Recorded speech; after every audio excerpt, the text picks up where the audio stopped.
Olá, boa tarde, uma boa semana para você. Começa agora a segunda edição do Agricultura BR. Olá, boa tarde para você. Hoje é segunda-feira, dia 23 de novembro. Você vai ver nesta edição. Você vai saber como é que são os negócios com soja, valores praticados no estado de Mato Grosso. Vai conhecer também um estudo que mostra uma nova técnica de irrigação no arroz no Rio Grande do Sul. O Ministério da Agricultura vai anunciar novas diretrizes para o seguro rural. E ainda, preço do trigo continua pressionado na Bolsa de Chicago, influenciado pela alta do dólar em todo o mundo. Tem o mercado físico, o mercado futuro, previsão do tempo, aquilo que você precisa saber e que impacta diretamente no seu negócio, no seu bolso a partir de agora. É o Agricultura BR no ar.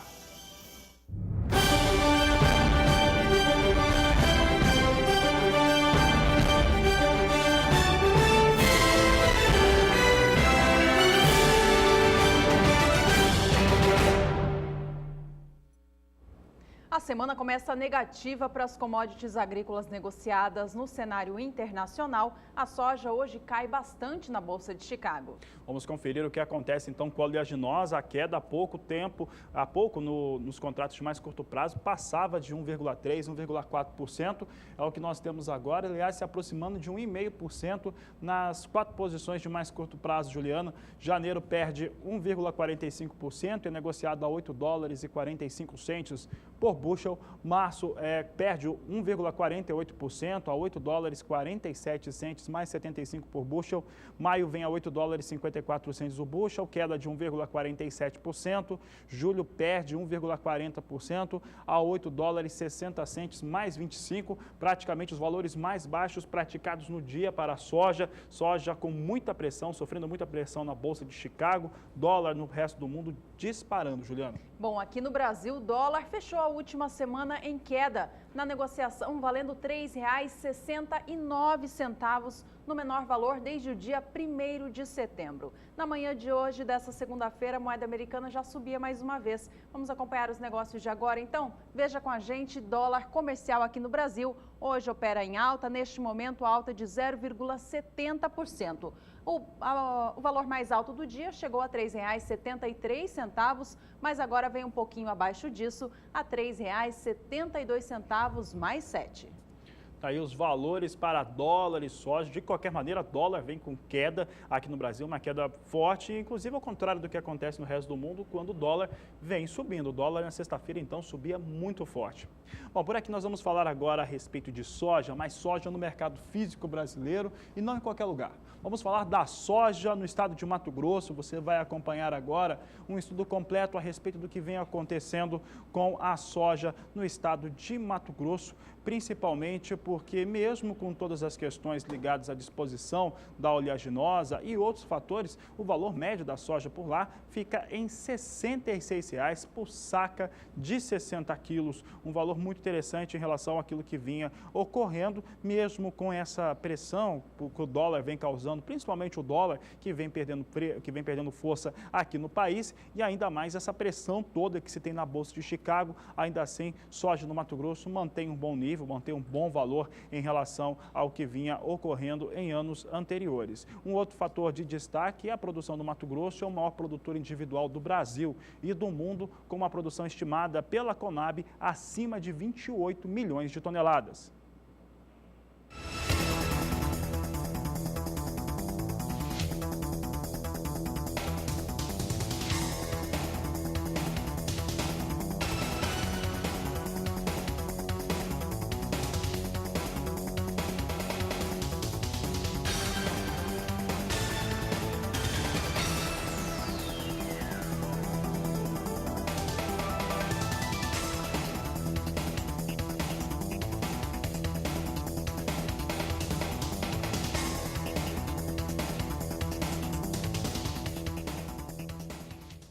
Você que é produtor de soja pelo Brasil e acompanha o Agricultura BR, participa da nossa enquete. A gente quer saber se você já comercializou toda a sua produção da temporada 2015-2016. Ao longo da última semana, nós apresentamos aqui estudos gráficos feitos pela agência Rural Business que trazem um comparativo de como fica o preço da soja no fim do ano e no início do ano próximo que se inicia. Este estudo gráfico está no nosso blog. Se você perdeu essa edição, você pode rever tudo isso na íntegra. E se você então tem essa sua soja ainda para ser comercializada, dá uma olhada nesta análise feita pela Rural Business e também participa da nossa enquete respondendo essa pergunta para a gente. Para fazer isso é muito fácil, é só utilizar as nossas redes sociais.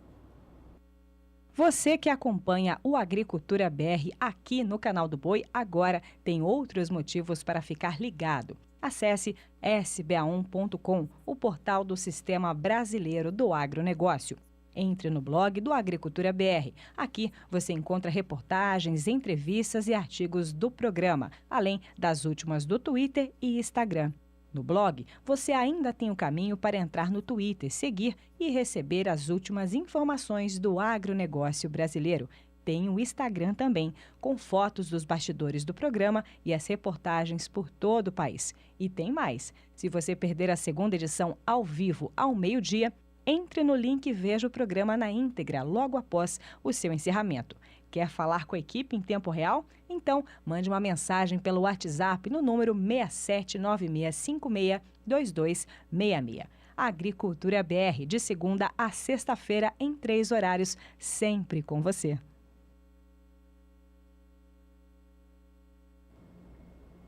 E as chuvas frequentes e mais fortes no estado do Paraná e no sul do estado do Mato Grosso do Sul têm impedido a aplicação de fungicidas sobre as lavouras, o que tem ajudado a proliferar doenças. Bom, a gente vai saber agora com a equipe da Somar Meteorologia, então, como que fica a condição do tempo para essa semana que se inicia, se os produtores vão ter uma janela de tempo mais firme para fazer a aplicação desses fungicidas. A gente fala então com a Thaís, que participa do programa agora. Oi, Thaís, boa tarde para você, bom começo de semana. Como que fica a previsão do tempo então para esses estados que têm enfrentado chuva um pouquinho mais intensa? Boa tarde, Juliana. Boa tarde, Fabiano. A previsão do tempo para o estado do Paraná não é muito otimista. Vai continuar chovendo forte sobre o estado até o fim desta semana. Na tarde de hoje, a previsão é de pancadas de chuva sobre todo o estado. Em toda essa área central do Paraná, há risco ainda para temporais que podem vir acompanhados até mesmo de queda de granizo. Amanhã, a situação não muda muito sobre o estado. Há ainda a previsão de chuva forte em alguns pontos do Paraná. Em toda essa área aqui, o risco para temporais também é mantido e na quarta-feira a situação não muda muito. O tempo ainda bastante instável sobre o estado do Paraná durante essa semana. O risco para temporais mantido ainda nas áreas mais escuras do mapa. São esperados grandes volumes de chuva nessas regiões até pelo menos a quarta-feira. Como a gente observa no acumulado de chuva, são ainda esperados grandes volumes de chuva sobre o estado do Paraná nos próximos 5 dias, acumulados passando dos 100 milímetros no norte e também leste do estado. Mais de 50 milímetros em todo o restante do Paraná até pelo menos o dia 27 de novembro. Entre os dias 28 de novembro e 2 de dezembro, os acumulados eles perdem um pouco de força, a chuva continua ainda sobre o estado, a chuva não deve parar sobre o Paraná, só que ela deve diminuir em algumas regiões, como a gente observa aqui nas áreas mais ao norte do estado, já teremos acumulados de 50 milímetros. É o oeste do Paraná que vai receber os maiores volumes de chuva neste período. E somente a partir do dia 3 de dezembro é que as chuvas voltam a ficar um pouco mais irregulares sobre o estado do Paraná e também perdem força. Como a gente observa neste período, acumulados variando entre 15 e até 30 milímetros. Então, até o fim desta semana, as condições de tempo ainda não serão muito favoráveis no estado do Paraná. Teremos ainda bastante nebulosidade e chuva forte até o fim desta semana, Juliana. Tá certo, Thaís. Bom, Thaís, como que ficam então as chuvas nas próximas semanas nas demais regiões produtoras de soja? Sobre as regiões produtoras do Centro-Oeste, com exceção do Mato Grosso do Sul, que é o estado que deve receber chuvas mais volumosas também, as chuvas ficam mais irregulares, principalmente sobre o estado do Mato Grosso. Como a gente observa aqui, a umidade do solo sobre o estado subiu um pouco na faixa oeste, mas agora nas próximas semanas, com a irregularidade das chuvas e também as temperaturas bastante elevadas, a umidade do solo vai voltar a cair um pouco nessas regiões. Nas áreas produtoras de Goiás, a mesma situação, a umidade do solo subiu nos últimos últimos dias, só que agora nas próximas semanas em Goiás, as chuvas elas devem ser um pouco mais frequentes e até volumosas. Neste primeiro período, como eu acabei de falar, no oeste do Mato Grosso, pouquíssima chuva, apenas 5 milímetros acumulados agora nos próximos 5 dias. Neste período também teremos ainda temperaturas muito elevadas sobre o estado do Mato Grosso. Em Goiás teremos 30 milímetros neste período, uma chuva um pouco mais frequente, mas ainda assim não tão regular. Ela deve ficar irregular aí agora nos próximos 5 dias, não deve atingir todos os municípios do estado. Entre os dias 28 de novembro e 2 de dezembro, as chuvas voltam a ganhar um pouco de força sobre o estado de Goiás, acumulados já passando dos 50 milímetros. No Mato Grosso do Sul, assim como no Paraná, também teremos chuvas mais volumosas, enquanto que no Mato Grosso as chuvas ainda ficam bastante irregulares. Sobre a região do Mato Piba também teremos chuvas irregulares e de baixo acumulado neste período, apenas 15 milímetros aí entre os dias 28 de novembro e 2 de dezembro. E entre os dias 3 e 7 de dezembro, volta a chover um pouco mais na região do Mato Piba, mas ainda assim uma chuva bastante irregular em forma de pancadas que não deve atingir todos os municípios. Volto com vocês aí no estúdio. Tá certo, Thaís, obrigado. Daqui a pouco ela volta, porque aqui no Agricultura BR nós vamos continuar falando sobre clima, mas agora voltado para a produção de arroz. É isso mesmo, isso porque no Rio Grande do Sul o tempo prejudicou bastante os produtores do cereal. Em alguns casos eles tiveram que fazer o replantio da cultura. Quem tem as informações é o repórter Wilson Rosa. Enquanto o sol não aparece, as máquinas ficam paradas no pátio. É hora de manutenção nas peças molhadas. O maquinário é do seu Davenir. Ele tem 500 hectares de arroz plantados em Eldorado do Sul, a poucos quilômetros de Porto Alegre. A chuva atrapalha os trabalhos. Nós tivemos muita dificuldade até agora e ainda estamos tendo, né? Porque está chovendo praticamente quase todos os dias. Quando abre uma luz aí é 2, 3 dias de sol e depois já vem a chuva novamente. Com o solo encharcado, a semente apodrece. Muitas lavouras sofreram com o excesso de chuvas. Segundo o levantamento da Federação das Associações dos Arrozeiros, apenas 55% da área total do Rio Grande do Sul foi plantada até agora, 20% abaixo do normal para a época. E o pior, mais de 10 mil hectares tiveram que ser replantados. Que já foram replantados ou deverão ser replantados nos próximos dias, obviamente, sempre tentando buscar o mais rápido possível isso, porque o período ideal já findou. Além dos prejuízos causados pelo clima, os produtores de arroz do Rio Grande do Sul vão ter que enfrentar outro problema. O governo federal promoveu um corte no orçamento do seguro agrícola. O valor da subvenção vai cair pela metade. Essa falta de recursos para cobrir a subvenção vai aumentar os custos dos produtores, que já tiveram uma restrição de crédito muito acirrada e um crédito mais caro do que os outros anos. Com as fortes chuvas, as lavouras estão com baixo desenvolvimento. A situação mais crítica está nas planícies costeiras e na depressão central do estado, onde apenas 10% da área prevista foi semeada. A Conab prevê redução tanto na área plantada quanto na produtividade. Com tantas dificuldades, a Federarroz solicitou ampliação da janela de plantio no estado gaúcho, para não deixar os produtores sem cobertura do seguro. Que favorece o produtor, caso numa hora da necessidade, é um seguro que vai ajudar a comprar uma semente, a comprar um adubo para replantar uma lavoura, né? E se cortar o seguro aí fica ruim. Wilson Rosa para o SBA. Agricultura BR de volta, o assunto continua sendo o arroz e também o estado do Rio Grande do Sul, os demais estados do sul. Olha, é o sul do país que sofre com esse excesso de chuva, diferente do que acontece em quase todo o Brasil, onde as precipitações estão poucas, né, irregulares. No sul não, a irregularidade é no excesso, é muita chuva, isso já causou prejuízo em todas as culturas no Rio Grande do Sul, acontece com arroz, provocando atraso, é o que vem sendo verificado nas últimas semanas. Bom, no estado do Paraná você já viu que vai chover, vamos saber agora com a Thaís Baroni como que fica então o clima para Santa Catarina e Rio Grande do Sul, os produtores estão de olho, está chovendo muito, Thaís, e como é que ficam as próximas semanas nesses dois estados?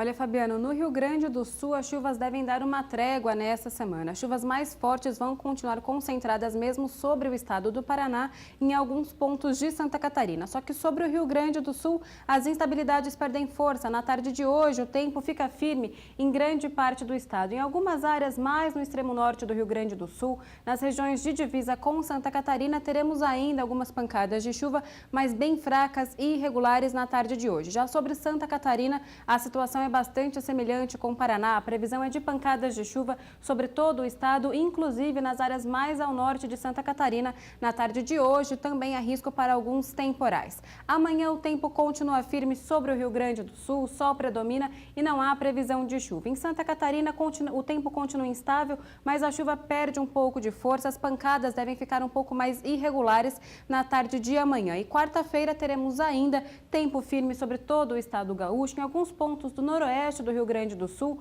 volta a chover, mas uma chuva ainda fraquinha. Já sobre Santa Catarina, o tempo continua instável com chuva intensa, inclusive nas áreas mais ao norte do estado, nas regiões de divisa com o Paraná. Como a gente pode observar pelo acumulado de chuva, não há previsão de grandes volumes de chuva sobre grande parte do Rio Grande do Sul. Só mesmo no oeste do estado chove um pouco mais, mas apenas 30 milímetros neste período, enquanto que sobre o Paraná os acumulados passam dos 100 milímetros, como eu falei agora há pouco. Sobre Santa Catarina também chuvas bem irregulares, acumulados variando entre 15 e também 30 milímetros neste período, uma chuva bem irregular. Só mesmo nas áreas de divisa com o Paraná que os acumulados são um pouco mais elevados. Já no segundo período, entre os dias 28 de novembro e 2 de dezembro, vemos que as chuvas continuam ainda de baixo volume no Rio Grande do Sul, só mesmo no noroeste gaúcho que chove um pouco mais, mas os acumulados não devem passar dos 50 milímetros. Então agora nas próximas semanas teremos uma janela com um tempo firme maior sobre o Rio Grande do Sul. Volto com vocês no estúdio.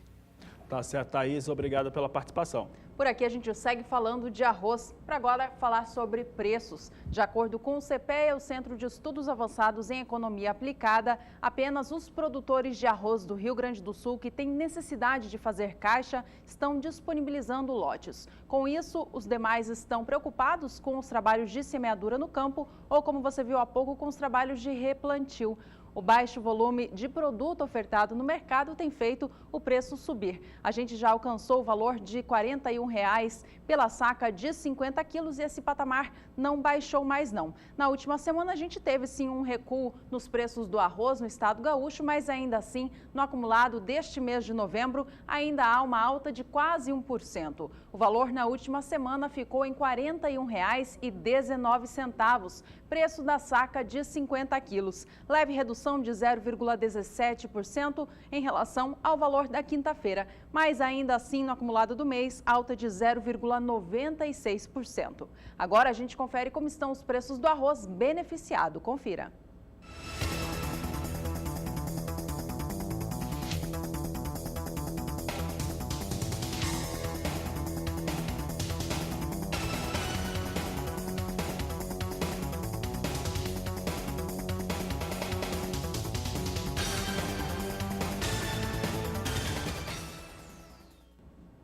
Uma novidade positiva agora para o setor do arroz. Um estudo realizado no Rio Grande do Sul comprovou que é possível reduzir em até 30% o uso de água na produção do arroz inundado.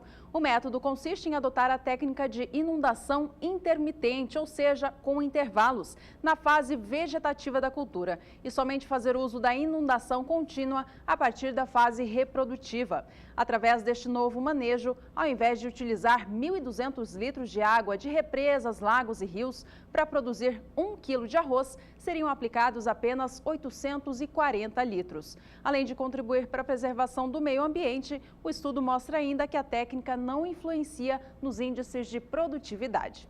A gente confere agora mais cotações do cereal. Veja.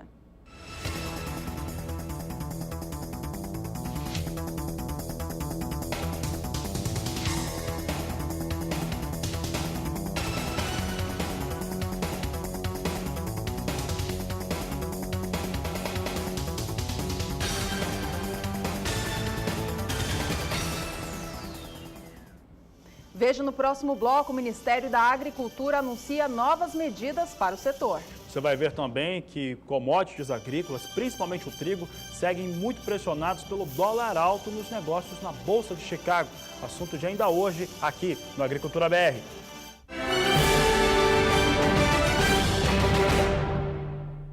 O governo federal admitiu que o recurso destinado ao seguro rural de 2015 acabou, já que boa parte do dinheiro destinado para este ano foi utilizado para pagar as dívidas do ano passado.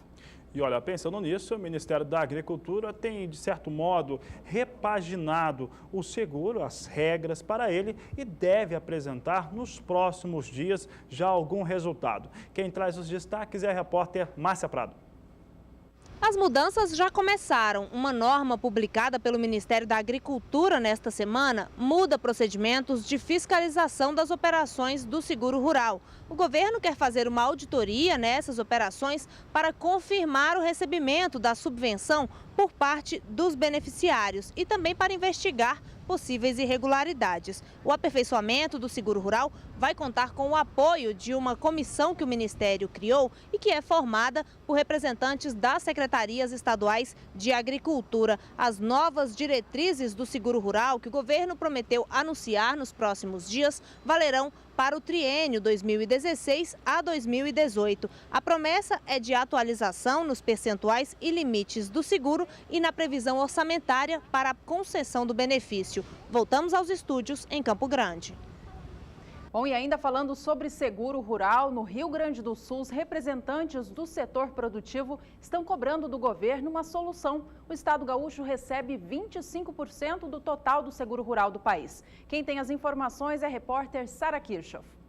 O anúncio do Ministério da Agricultura trouxe preocupação ao setor. Para conseguir atingir o mesmo número de beneficiados do ano passado, ainda faltam cerca de 404 milhões de reais. Só o estado gaúcho utiliza 25% do total disponibilizado pela União.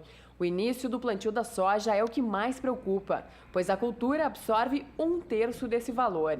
A queda no repasse aconteceu porque no ano passado o Ministério ficou com déficit de 245 milhões de reais com as seguradoras em função do benefício. E este ano o valor precisou ser descontado do orçamento. Uma reunião com o Ministério da Agricultura foi realizada na sede da Farsul na última semana e novos encontros ainda estão acontecendo em Brasília para que se busquem alternativas. Que nós precisamos ter a compreensão, primeiramente da ministra da Agricultura, a ela, pela força política que tem, juntamente com os outros ministérios, criarmos uma solução para esse vácuo, que não se traz uma solução de um problema que vinha crescente, né? 557 milhões em 2013, 694 milhões em 2014 e agora 316 em 2015, e justamente com o setor que está sendo a alavanca aí, praticamente do PIB brasileiro e também da balança comercial.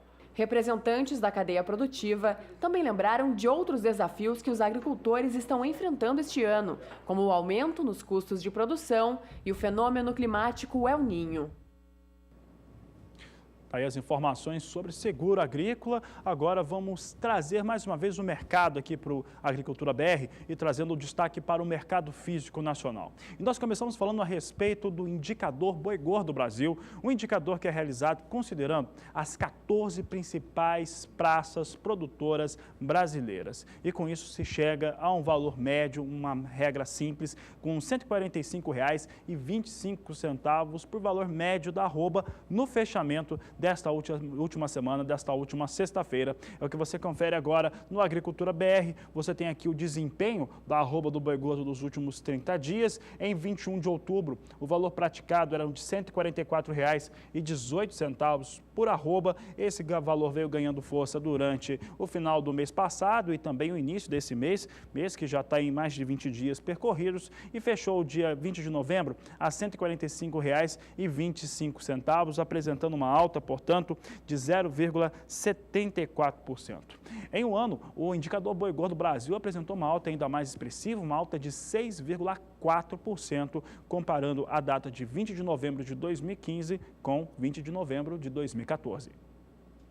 O O indicador agora é para a soja, que na última semana fechou valendo no Brasil R$ 74,85 a saca. Esse valor médio nacional é feito a partir do valor de 10 estados produtores da oleaginosa aqui no país, para a gente chegar a essa média do país. A gente acompanha agora no gráfico feito pela agência Rural Business que esse valor de ontem representa uma queda de quase 1,5% nos últimos 30 dias, já que lá atrás, no dia 20 de outubro, o produtor de soja do Brasil recebia em média R$ 75,98 pela saca de 60 quilos. Esse valor nos últimos 30 dias chegou a ser ainda maior, superando os R$ 76, mas logo em seguida voltou a cair, manteve o patamar de R$ 75 até início de novembro. Chegou a operar ainda mais baixo do que isso, a R$ 74,33, por exemplo, no dia 11 de novembro, recuperando um pouco na última semana esta queda. Na sexta-feira,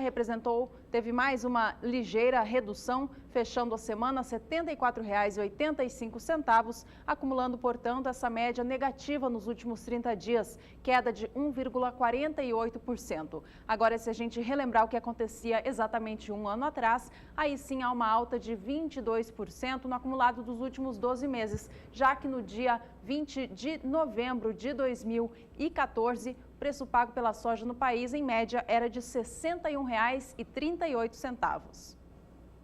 Agora, o indicador Milho Brasil é a mesma metodologia da soja, só que com 8 estados brasileiros, são os 8 principais produtores de todo o país. E fechou a última sexta-feira em alta, uma alta que teve o registro no valor médio para esses estados em R$ 28,47 por saca de 60 quilos, portanto, ganhando 0,21% sobre os valores de fechamento da quinta-feira. Na quinta-feira, o fechamento foi de R$ 28,41. Vamos acompanhar agora o que aconteceu com a saca de milho na média nacional nos últimos 30 dias. Em 20 de outubro, o valor praticado era de R$ 27,94. Esse valor chegou a arrasar em R$ 27,56 num dos últimos dias úteis do mês de outubro, depois voltou a ganhar força. Ganhou força, teve o pico de valores em R$ 28,66 a saca no dia 11 de novembro, chegou a recuar, mas agora se recupera, chega a R$ 28,47.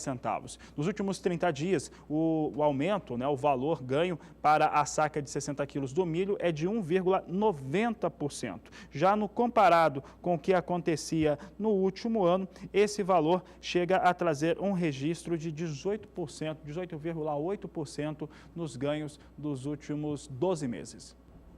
O indicador agora é para o café arábica. Na última semana, os preços médios da saca de 60 quilos recuperaram as quedas das últimas 2 semanas, atingindo o valor de R$ 485 a saca na última sexta. E essa alta foi influenciada pela alta seguida também no mercado futuro do café arábica na Bolsa de Nova York, tanto na quinta quanto na sexta-feira. Apesar da alta de sexta, a gente acompanha que ainda assim no último mês há essa queda de 3%, já que o valor saiu de R$ 500 lá atrás, no dia 20 de outubro, e veio recuando. Desde então, não recuperou o suporte de 500 e se manteve neste valor de R$ 485 ao longo de um bom período. Na última semana, você que nos acompanha aqui no Agricultura BR, acompanhou o gráfico da Rural Business que esse valor chegou a operar abaixo de R$ 470, mas recuperou um pouco na última semana, portanto, com essa alta que eu comentava há pouco no mercado internacional, retomando o patamar de R$ 485. Esse valor de sexta, aliás, foi o mesmo exatamente do praticado há um ano atrás, no dia 20 de novembro de 2014. A gente acompanha agora mais cotações do café, dessa vez para o mercado físico no estado do Paraná.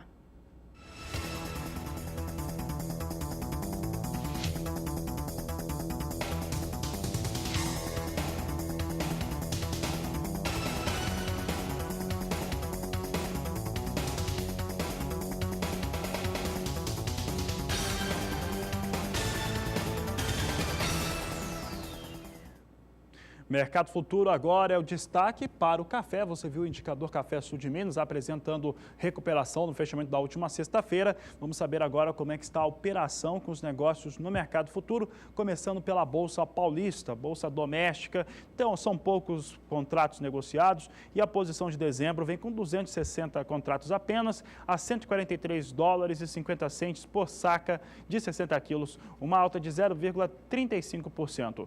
Março vem com 1.000 contratos negociados a $147,50 por saca, perdendo 0,67%. Setembro praticamente sem negócios, apenas 40 contratos a $148,60, estável em relação ao ajuste anterior, que foi de 0,03%. Você acompanha agora com a gente os negócios com café no mercado futuro mais internacional que impactam nos preços aqui no Brasil. A gente começa pelo café arábica, então negociado na Bolsa de Nova York, que hoje vem recuando. Recua com força depois de duas altas seguidas no cenário internacional. Altas de quinta e sexta-feira. Hoje, esse mercado perde todo esse valor que atingiu no fim da última semana. A posição de dezembro já opera abaixo de $1,20 mais uma vez, a $1,19 mais 45 por libra-peso e cai 2% frente ao fechamento da última semana. A posição de março vem a $1,21 mais 10, com queda ainda superior de mais de 2,5%. A posição de maio também cai 2,64%. Negocia o café arábica agora a $1,23 mais 30. Enquanto isso, a posição de julho cai 2,56% neste momento, negociando o café a $1,25 mais 35 por libra-peso. Muitas das cotações de agora já são as mínimas negociadas no dia de hoje. Fabiano.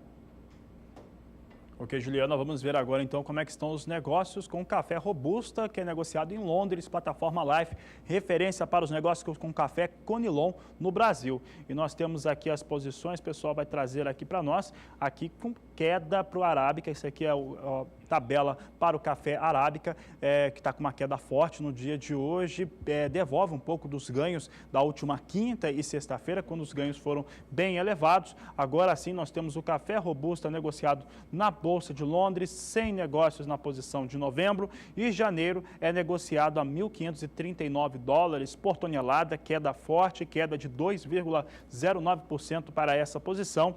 Março negociado a $1.567 a tonelada, perde 2,06%. Maio, $1.590 por tonelada, caindo 2,03% no dia de hoje. Aqui as posições de mais curto prazo, maio no valor mais baixo negociado no dia de hoje, e janeiro e março com uma diferença de $3 apenas, então vendo também no valor mais baixo negociado no dia.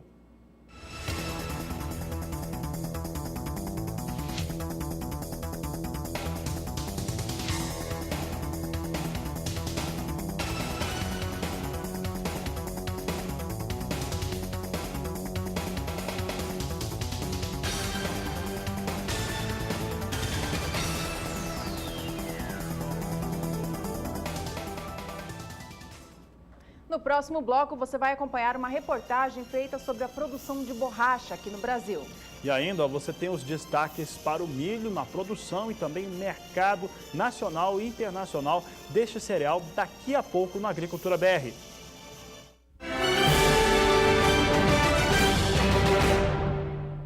Agricultura BR de volta. Se você chegou agora, seja bem-vindo. As informações agora são para o setor da silvicultura. Olha só, em Brasília, a Câmara dos Deputados debate a votação para que os preços dos maquinários agrícolas voltados para esta produção de árvores aqui no Brasil tenha o mesmo tributo das demais máquinas do setor agrícola. Quem tem as informações é a repórter Raíssa Lomonte. A Comissão de Agricultura da Câmara dos Deputados aprovou uma proposta que estende ao maquinário utilizado na atividade de silvicultura o mesmo tratamento tributário e as condições de crédito concedidas ao maquinário agrícola e pecuário. A silvicultura, vale lembrar, é a produção e o manejo de florestas nativas e plantadas. E agora que a Comissão de Agricultura aprovou essa proposta, ela precisa seguir para a Comissão de Constituição e Justiça e, se aprovada, vai para a votação no plenário aqui da Câmara dos Deputados Deputados com todos os parlamentares para então seguir ao Senado Federal. Raíssa Lomonte para o SBA. E ainda dentro deste assunto, tratando a respeito da produção de florestas, você sabia que a produção de seringais no estado de São Paulo é o mais rentável, o mais produtivo do mundo? É isso mesmo, chega até 1.800 quilos por hectare e é o que você vai conferir agora na reportagem de Gustavo D'Angelo. A produção de borracha no estado de São Paulo supera até mesmo a de países eveicultores tradicionais, como a Tailândia e a Malásia. A competência paulista nessa área tem como base uma pesquisa agrícola desenvolvida pela Secretaria de Agricultura e Abastecimento do Estado de São Paulo por meio do Instituto Agronômico de Campinas, que desenvolve pesquisas de melhoramento genético, manejo, tratos culturais, adubação e nutrição em seringueira. Recentemente, a demanda por borracha tem crescido em todo o país, devido à qualidade do material em comparação com os materiais de origem fóssil e a preocupação com o meio ambiente. É uma cultura perene, ela vai demorar 7 anos para começar a produzir, mas depois que ela começou a produzir, o produtor ele vai ter uma renda fixa mensal, né?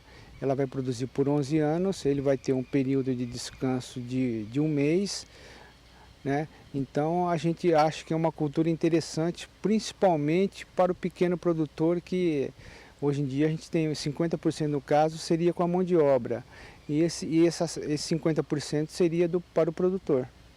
Um dos benefícios da eveicultura é a geração de trabalho e renda.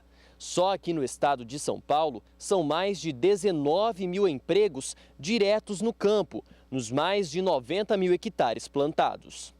A seringueira hoje, a pessoa, para cada 3.200 a 4.000 pés, ela vai ter um sangrador, né? Esse sangrador ele pode ser tanto o homem como a mulher. A mulher ela vai desempenhar a mesma função no caso do homem, né? Então tem muito pessoal que tem o seringal e com uma família, com o casal, ele chega a tocar aí 6, 8, depende o intervalo de sangria, até 10.000 pés. Outra vantagem da cultura é a produção ao longo de todo o ano, possibilitando renda contínua ao produtor e diluição do risco, principalmente quando comparada com as culturas anuais, em que qualquer problema climático ou fitossanitário compromete a renda durante o ano. Renda essa que vem sendo afetada há meses, já que os produtores têm sofrido com preços abaixo do custo de produção. Tem alto e baixo, né? Experiência para a gente. Tem vezes que é preço bom, tem vezes que é preço mais baixo. Atualmente, como está o mercado? Como o senhor vê o mercado da borracha atualmente? O mercado atualmente está meio ruim para nós, né? Não está muito bom. O mercado da borracha hoje, ele caiu em torno de 50%, né? Nós chegamos a receber o quilo do coágulo a R$ 4,15. Hoje nós estamos recebendo a R$ 2,00. E em contrapartida o nosso custo ele aumentou bastante, significativo, porque os nossos insumos que a gente compra, herbicida, fungicida, né, o adubo, ele é cotado em dólar. E o dólar de 2,40 ele passou a R$ 4,00, né? Então o nosso custo aumentou e a borracha ela continua nos R$ 2,00. Apesar da atual fase não ser muito boa, o setor espera se beneficiar com a alta do dólar e o aumento do consumo do mercado interno. A médio prazo, a tendência dela é melhorar. O material extraído das seringueiras, o látex, está em mais de 50 mil produtos, como pneu de avião, chupeta de bebê e preservativo. Gustavo D'Angelo para o SBA. O Ministério do Desenvolvimento Agrário vai mapear a situação dos agricultores familiares que foram atingidos pelo rompimento das barragens em Mariana, Minas Gerais. O objetivo é identificar o que cada família precisa especificamente. Para aqueles produtores, por exemplo, que recorreram ao PRONAF, o trabalho do Ministério vai ser para que a dívida seja perdoada. Já para aqueles que não tiveram nenhum recurso recebido, o trabalho do Ministério vai ser para que esses produtores sejam sim contemplados. Um grupo de trabalho vai ser criado em Minas Gerais e também no Espírito Santo, coordenado pelo Ministério, para fazer o levantamento dessas famílias. Fabiano. Tá certo, Juliana, situação grave por lá para esses pequenos produtores que perderam tudo e você pode acreditar que em menos de 10 anos é difícil retomar a produção nessas áreas. Agora, voltando aqui para o tema mercado, um dos fatores que tem marcado os últimos meses é a alta do dólar. O dólar tem subido no mundo todo. Na sexta-feira, aquele indicador, o Dollar Index, se aproximava de 99 pontos, bastante elevado. São mais de 10 pontos acima do valor praticado no mesmo período do ano passado e isso traz pressão principalmente sobre produtos norte-americanos. Quanto mais for elevado o dólar, menor é a competitividade, a capacidade dos norte-americanos venderem qualquer tipo de produtos para o exterior. E isso inclui as commodities agrícolas. Uma das que mais sentem essa pressão é o trigo. O trigo sofre com essa pressão, mas hoje vinha com negócios em alta, principalmente porque os preços estão muito baixos, então muita gente aproveita as pechinchas, esses valores mais baixos para fazer negócios e com isso apresenta elevação à Bolsa de Chicago para os negócios com trigo lá nos Estados Unidos. E a posição de dezembro é negociada neste momento a $4,92 mais 50 por bushel, uma alta de 0,81%. Março, negociada a $4,94 mais 50 o bushel, alta de 0,91%. Maio, a $4,97 por bushel, uma alta de 0,86% agora, enquanto que julho vem a quase $5, $4,99 mais 25 por bushel, alta de 0,85%. Todas as posições vêm no patamar mais elevado, praticado no dia de hoje. Mas não é só o dólar que acaba pressionando os negócios com trigo nos Estados Unidos. Outros fatores que acabam sendo ocasionados pelo dólar também trazem essa pressão. Entre eles, a concorrência com outros grandes players do mercado internacional. Aí eu falo principalmente de Rússia, de Ucrânia e Canadá, por exemplo, que estão conseguindo cada vez mais fatias maiores de mercado. A Rússia, nesse momento, já é o maior exportador de trigo do mundo pela própria projeção do Departamento de Agricultura norte-americano. Agora, só para você ter uma ideia, Rússia e Ucrânia juntos totalizam, na expectativa de exportações para a temporada 15-16, 38 milhões e 500 mil toneladas de trigo. Isso representa um total de 24% de todo o trigo que será exportado no mundo. Vamos agora trazer algumas análises gráficas da Rural Business que ilustram um pouco essa situação que eu estou falando. Você tem aqui a exportação internacional, tem a União Europeia, coordenada aí por 27 países, com 33 milhões e 500 mil toneladas. Então, aqui, como é um grupo, nós descartamos essa informação da União Europeia para considerar os países individualmente. Rússia é o maior exportador do mundo, com 23 milhões e 500 mil toneladas. Estados Unidos, agora na segunda posição, com 21 milhões e 800 mil toneladas. E olha o que eu dizia, o Canadá ameaçando o posicionamento dos Estados Unidos. Canadá, já nesse último levantamento de novembro, já apresenta 20 milhões de toneladas estimadas de exportação. E a Ucrânia, 15 milhões de toneladas. Um total de 160 milhões e 400 mil toneladas de trigo exportadas por esses que são os maiores players do cenário internacional da exportação de trigo. A última análise gráfica deste momento traz aqui o posicionamento. Cadê o pessoal aqui? Se puder mudar aqui, podemos mudar o gráfico. Temos aqui os estoques internacionais. Você viu uma produção, uma exportação mundial estimada em pouco mais de 160 milhões de toneladas, enquanto os estoques, eles são duramente ampliados. Por que eu falo duramente ampliados? Porque o estoque muito grande acaba regulando o mercado, mas jogando esse mercado para baixo. Temporada 14-15 já tinha um estoque acima de 210 milhões de toneladas, muito acima do que acontecia na temporada 13-14. Temporada passada eram 211 milhões e 700 mil toneladas. E agora a 15-16 dá um salto ainda mais forte para 227 milhões e 300 mil toneladas de trigo no mundo todo em estoque. Portanto, o mundo tem muito trigo. Aqui no Brasil, os trabalhos nesta época do ano são de colheita para o cereal. Nos estados onde a produção é mais elevada, como Paraná e Rio Grande do Sul, à medida em que os trabalhos de retirar esse trigo do campo se aproximam do fim, a baixa qualidade do cereal fica cada vez mais evidente. E com essa qualidade mais baixa, com trigo de boa qualidade em pouca disponibilidade no mercado, os preços vêm em alta já desde o mês de outubro. Em outubro, no mercado doméstico, os preços subiram quase 6%. Neste mês de novembro, o movimento não é diferente. No acumulado do mês, a alta já chega a 1%, segundo o CPEA. A gente acompanha agora o que houve com o mercado do trigo na última semana aqui no Brasil. Você tem agora na tela. Os preços saíram de R$ 727,51 na última segunda-feira. Recuou bastante na terça-feira, indo para casa dos R$ 723. Mas logo na quarta já apontou mais uma alta forte, atingindo na quinta-feira mais de R$ 730 por tonelada. Na sexta-feira, sofreu uma leve redução de cerca de 0,25%, atingindo o preço médio de R$ 728,73. Mas apesar dessa redução, no fim da última semana, o preço do cereal continua em alta. Ao longo deste mês de novembro, a alta chega a 1%.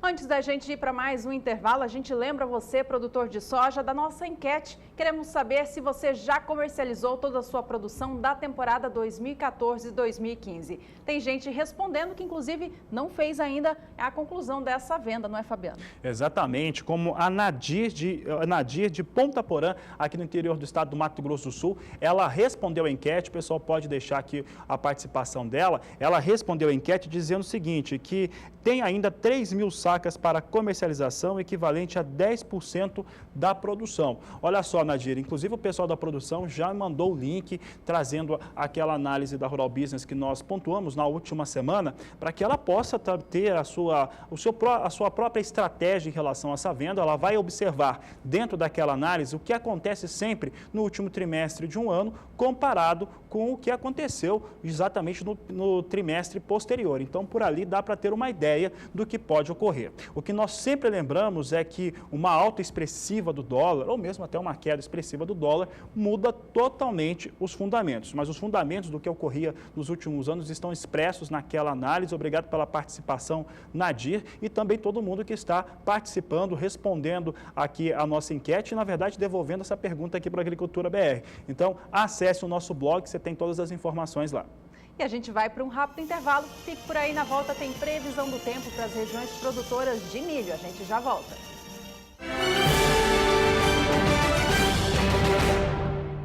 Estamos de volta com a Agricultura BR ao vivo desta segunda-feira. Atenção agora para os destaques da pecuária aqui no Brasil.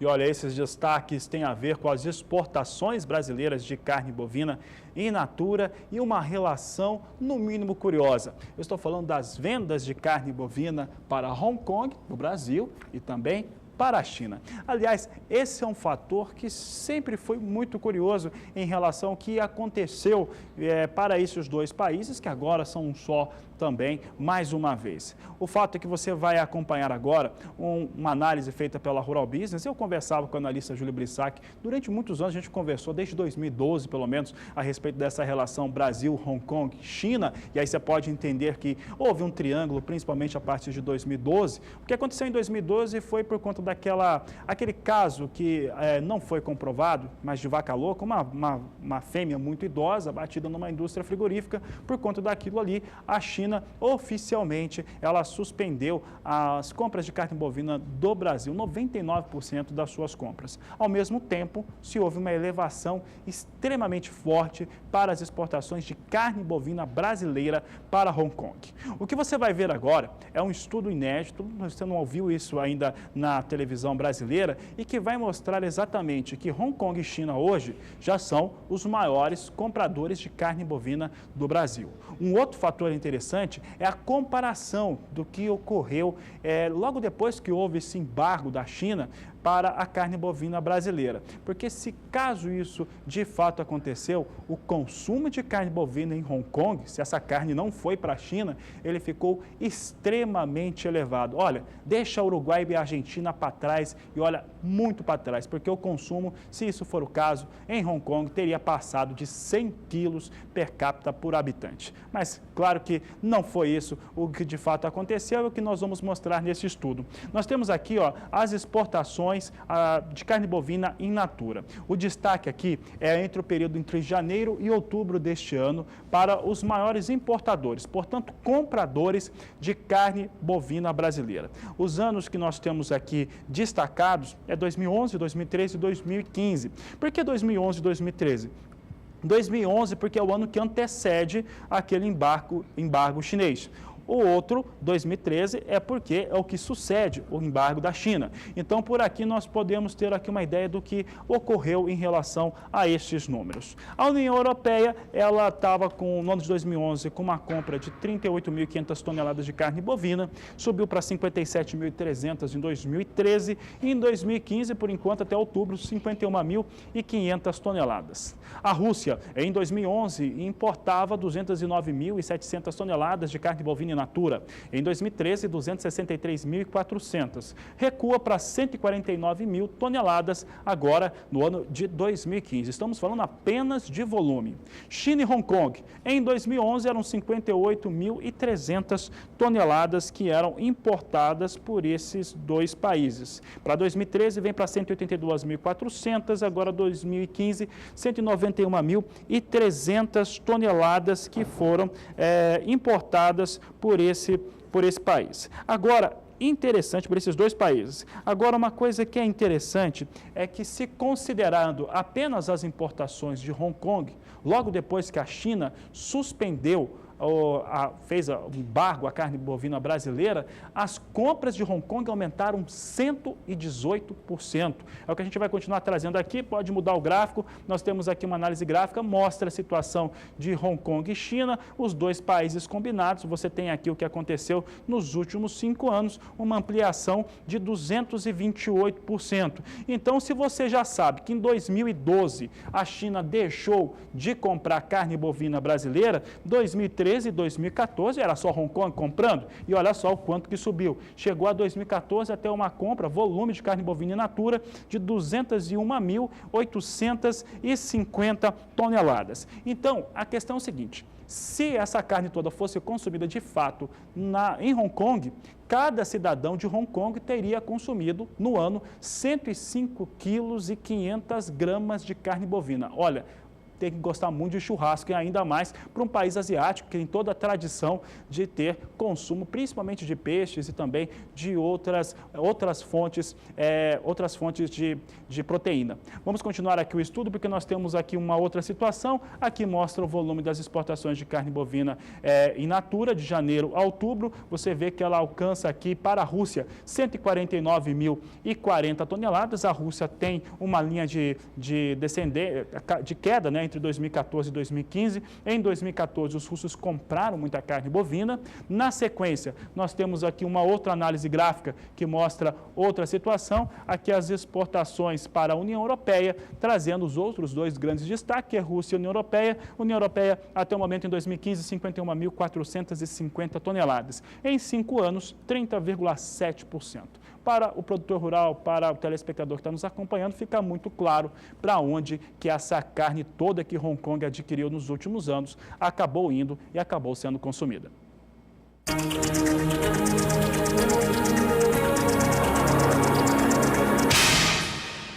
Cotações do bezerro. Oferecimento Eprinet por 1. Sua opção na terminação. O único carência zero.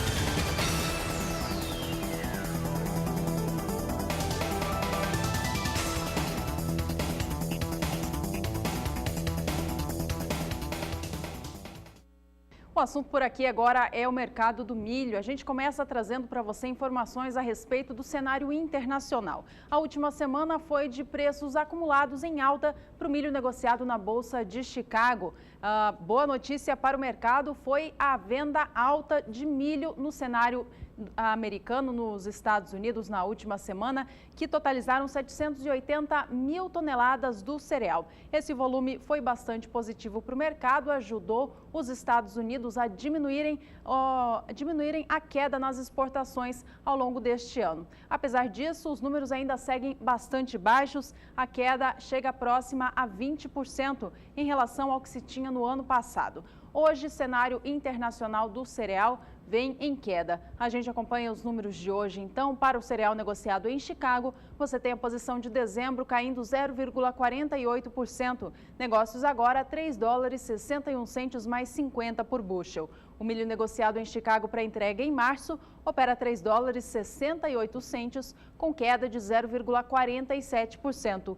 A posição de maio recua pouco mais de 0,5%. Agora vem negociando milho a $3,73 mais 50, enquanto isso a posição de julho cai 0,52%. Negócios a $3,78 mais 75 por bushel. Negócios em queda, mas todas as posições já operaram com baixas ainda mais expressivas nesta segunda.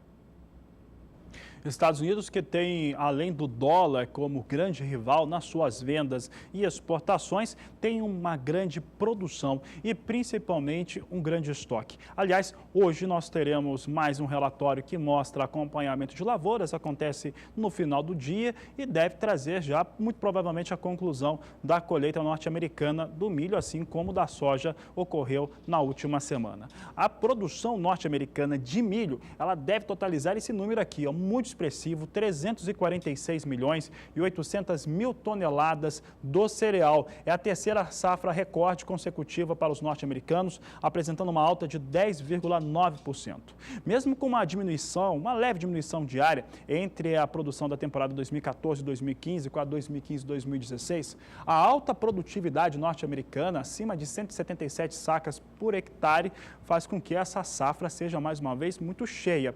E olha só, nós trouxemos destaques, logo no começo do mês tinha até foto mostrando como é que o milho estava sendo armazenado nos Estados Unidos, não só nos armazéns, mas também a céu aberto por conta do excesso. E os produtores colocaram esse milho todo à venda, o que traz ainda mais pressão sobre o mercado norte-americano, que tem muito milho estocado. Dando continuidade aqui à situação, você tem o consumo da indústria do etanol dos Estados Unidos. O consumo da indústria do etanol é extremamente importante porque pelo menos 39%, cerca de 39% de todo o milho produzido nos Estados Unidos acaba tendo essa finalidade aqui. E olha como esse milho ele é ocupado. Temporada 14-15, 135 milhões de toneladas. Agora, olha a temporada 2015-2016, ele vem se ampliando durante os últimos anos. 131 milhões e 600 mil toneladas. Portanto, dos 346 milhões de toneladas que vão ser produzidos, total previsto, 131 milhões e 600 mil toneladas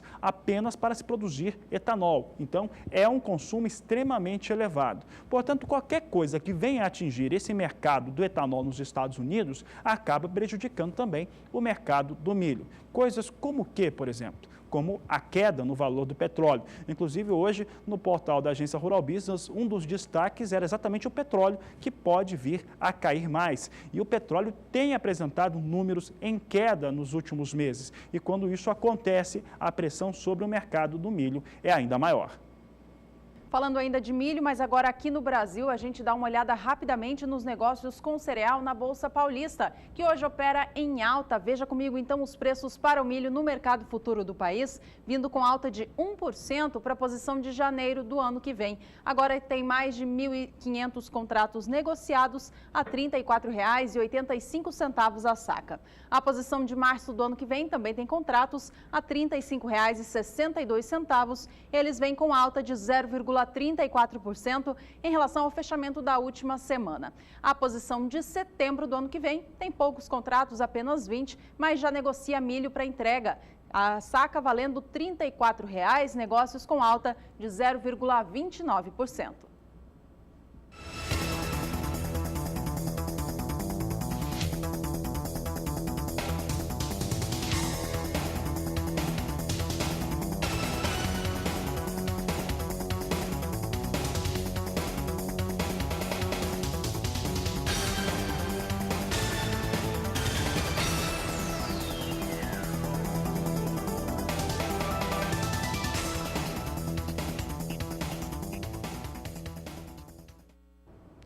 Por aqui, a Agricultura BR destaca a participação do produtor rural por todo o país. Eu quero destacar agora a participação do Daniel Bergamaschi, de Reginópolis, no interior do estado de São Paulo. Ele mandou fotos da sua área de produção de milho, a sua lavoura de milho, que já está com 37 dias no interior do estado de São Paulo. Tem muito milho primeira safra em São Paulo e o Daniel mandou as fotos aqui para nós. Obrigado pela sua participação, Daniel. Obrigada, Daniel. Bonita a produção. Bom, a gente continua falando sobre milho aqui no Brasil. Como você viu aí nas fotos dele, o clima por lá está propício para o desenvolvimento das lavouras de milho. Mas o mesmo não acontece em outras regiões do país. O Brasil, como um país tão grande, de dimensões continentais, tem climas muito diferentes ao longo do território nacional. No sul do país, por exemplo, chove muito e isso prejudica a manutenção das lavouras para os produtores gaúchos em especial. Já no Nordeste, é a falta de água que impacta nos negócios nas lavouras de milho. A gente vai saber agora com a Thaís, então, como fica a previsão do tempo para as áreas produtoras do cereal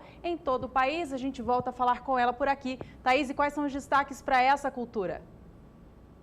Olha, Juliana, nas áreas produtoras da região sudeste, as chuvas ainda continuam regulares agora nas próximas semanas. Não há previsão assim de volumes muito exagerados de chuva, só mesmo sobre Minas Gerais é que chove um pouco mais neste período. Os maiores volumes de chuva continuam mais concentrados sobre o sul do país, em especial sobre o estado do Paraná e na região nordeste, infelizmente. O que deve continuar ocorrendo agora nos próximos dias é chuvas bem irregulares e de baixo volume acumulado só mesmo no estado da Bahia. No interior da região nordestina, o tempo fica ainda bastante seco. Como a gente pode observar aqui na umidade do solo, isso que eu falei agora há pouco, de excesso de chuva no sul, chuvas mais regulares no sudeste, falta de chuvas na região nordeste, pode ser observado aqui com base no mapa de umidade do solo. Solo mais úmido sobre o sul do país, solo úmido também sobre parte da região sudeste. Em algumas partes da região sudeste, a umidade do solo está um pouco elevada. Em outras regiões da região sudeste, o solo está mais seco, enquanto que na região nordeste do país, solo ainda bastante seco por conta da falta de chuva. Nos próximos dias, essa situação não deve mudar muito sobre o país. As chuvas ainda ficam mais concentradas sobre a região sul, em especial sobre o estado do Paraná. Na região sudeste também as chuvas continuam mais regulares e frequentes, só que elas devem perder um pouco de força, principalmente sobre o estado de São Paulo. Neste próximo período teremos apenas 30 milímetros acumulados. As chuvas vão ganhar um pouco mais de força sobre Minas Gerais, onde os acumulados passam dos 50 milímetros. Sobre a região nordeste, ainda chuvas bem irregulares e mal distribuídas, e neste período as temperaturas continuam elevadas em grande parte do país. Na região sudeste, também na região nordeste, essas temperaturas elevadas contribuem para diminuir ainda mais a umidade do solo, principalmente nas áreas mais ao norte de Minas Gerais e também da Bahia. No estado de São Paulo, por exemplo, as temperaturas não devem ficar tão elevadas assim nas próximas semanas. As máximas devem ficar próximas aos 27 graus. No interior do estado é que teremos temperaturas um pouco mais elevadas, mas as chuvas, elas devem ser ainda regulares por lá. No segundo período, entre os dias 28 de novembro e 2 de dezembro, as chuvas ganham força sobre a região sudeste do país, como a gente pode observar, principalmente sobre o estado de Minas Gerais. Em São Paulo, os acumulados sobem, chegaremos a ter até 50 milímetros neste período, mais uma chuva ainda irregular também. Então, a chuva sobre o estado de São Paulo continua frequente neste período, com temperaturas ainda bastante elevadas, tanto no sudeste quanto no nordeste. No sul do país é que os termômetros não sobem tanto, principalmente em Santa Catarina. Mas nas demais regiões do Brasil, como vocês podem observar, muito calor agora nas próximas semanas, o que, como eu disse, contribui para baixar um pouco a umidade do solo nas regiões em que a chuva ainda continua irregular.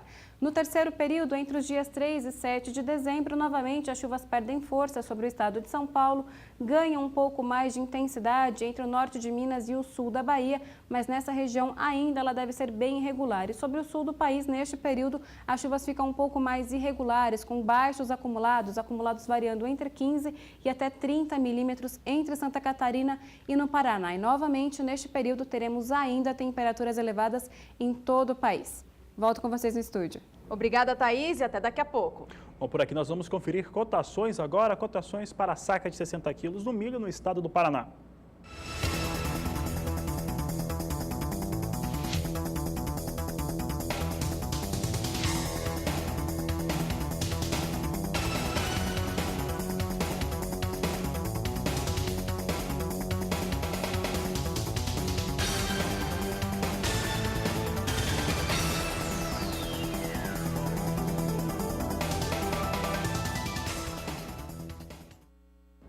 região oeste do Paraná conta com a Ferroeste, que é uma ferrovia que liga o município de Cascavel até Guarapuava. Essa é mais uma alternativa de escoamento de grãos na região.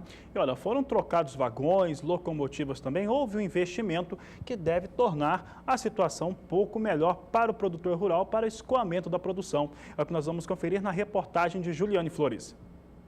Foram investidos R$4 milhões na aquisição de 5 novas locomotivas e 400 vagões graneleiros para reforçar o escoamento da safra verão da região oeste paranaense. Com esse aumento da frota, a capacidade de transporte da Ferroeste deve dobrar e assim atender a demanda regional, que a cada ano cresce. 3 das 5 locomotivas já estão passando por revisão e assim como 40 vagões. Depois dessa avaliação, as máquinas entrarão em operação para transportar a carga. Até o fim de 2015, os demais vagões e locomotivas devem estar na Ferroeste, ampliando a frota que começou a receber investimentos em anos anteriores. Ao todo, estarão disponíveis na ferrovia 15 máquinas e 470 vagões. A Ferroeste liga Cascavel até Guarapuava e tem auxiliado no escoamento da safra. Juliane Flores para o SBA.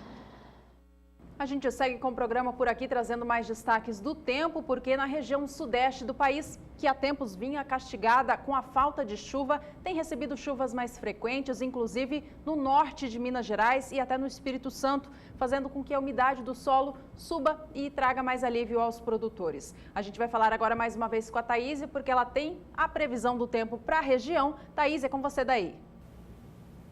Olá, Juliana. Como eu disse agora há pouco, as chuvas sobre a região sudeste do país, elas devem continuar um pouco mais regulares agora nas próximas semanas. A umidade do solo voltou a subir em grande parte da região. Nas áreas do Espírito Santo e também norte de Minas Gerais, a umidade do solo subiu um pouco em relação às semanas anteriores, como vocês disseram, para alívio dos produtores de café. E agora, nas próximas semanas, a previsão ainda é de chuva sobre a região sudeste do país. Na tarde de hoje, inclusive, previsão de pancadas de chuva em todos os estados da região. Só que essa chuva que cai sobre a região sudeste hoje, ela não deve trazer grandes volumes e também não há risco para temporais. Amanhã continua chovendo em toda a região, previsão de pancadas de chuva sobre todos os estados da região sudeste, assim como na quarta-feira. Só que na quarta-feira a chuva ganha um pouco de força sobre o Espírito Santo. Nessa faixa aqui do Espírito Santo, a faixa leste do Espírito Santo, o risco para temporais na tarde de quarta-feira é bastante elevado. Os acumulados de chuva, como eu disse, eles devem ficar maiores, principalmente sobre o estado de Minas Gerais.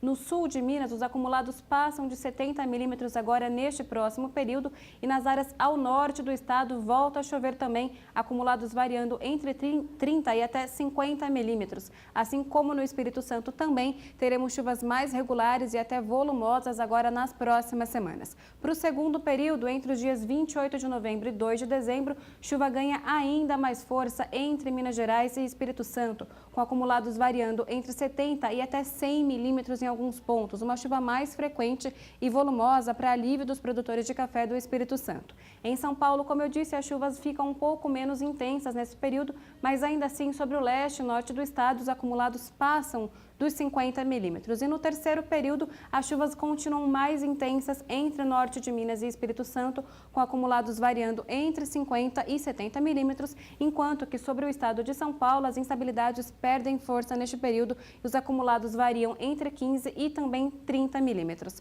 Hoje eu encerro minha participação por aqui. Boa tarde. Obrigada, Thaís, pelas informações de hoje. Até amanhã. Bom, e daqui a pouco, na Agricultura BR, nas últimas informações, você tem o dólar, tem a soja no mercado futuro e mercado físico também. Nós vamos para o intervalo e voltamos em instantes.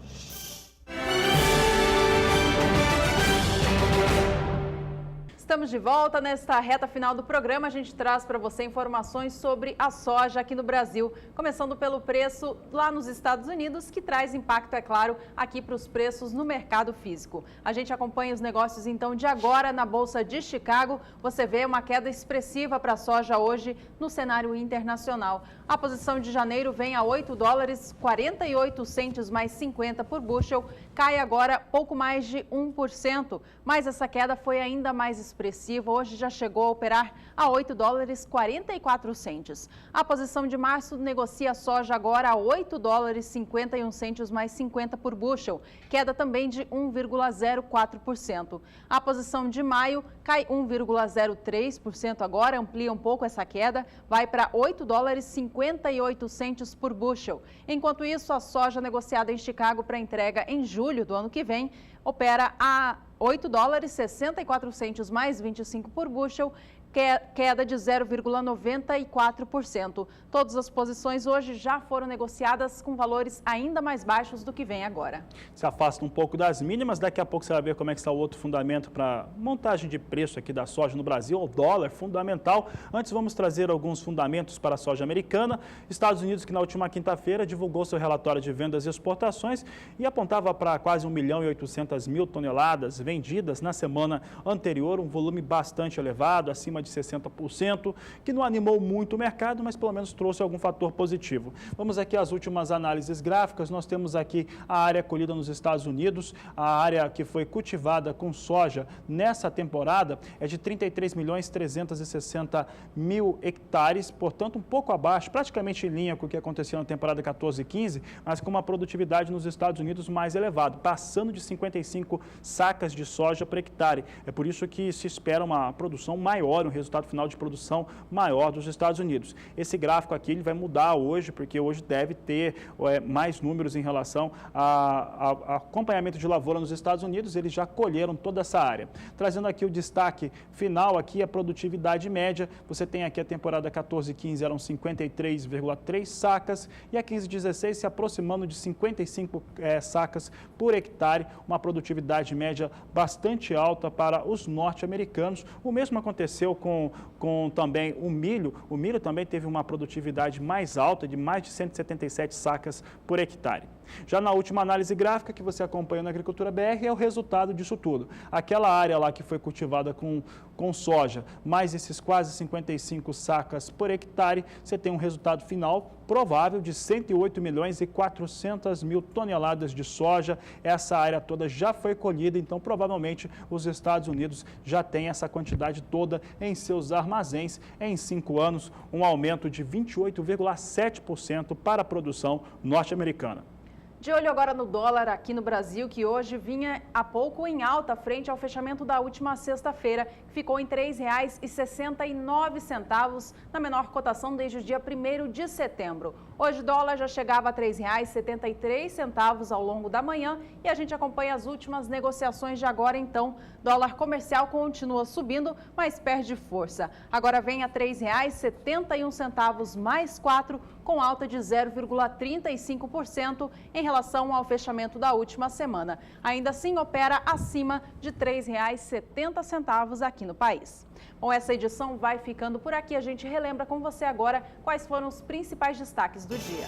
Olha, um dos principais destaques é o valor da soja em Mato Grosso, maior produtor do Brasil e do mundo individualmente. Por lá, o valor médio continua em R$ 66,00 por saca de 60 quilos. Você acompanhou o retorno das chuvas nas regiões produtoras do norte de Minas Gerais e também no Espírito Santo, que trouxeram mais alívio aos produtores. O Ministério da Agricultura estuda mudar as diretrizes do seguro rural do Brasil. E ainda você viu um estudo no Rio Grande do Sul que promete reduzir em até 30% o uso da água no cultivo do arroz inundado.